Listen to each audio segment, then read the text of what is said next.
अस्सलाम वालेकुम बच्चों, कैसे हैं आप? उम्मीद है बिल्कुल ठीक ठाक होंगे। जी तो बच्चों, आज हम करेंगे नज़्म आबो बादो खाक का मरकज़ी ख्याल।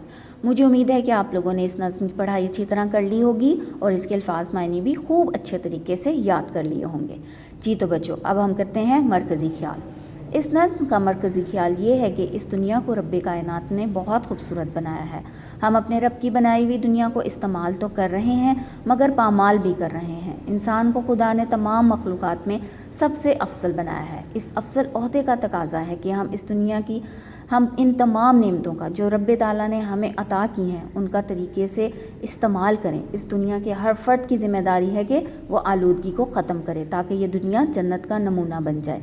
जैसे कि शायर ने कहा है, मिलजुल कर आइए हम ऐसी फ़िज़ा बनाएं, आलूदगी की जुमला इकसाम को मिटाएं। जी तो बच्चों, ये तो था इसका मरकज़ी ख्याल।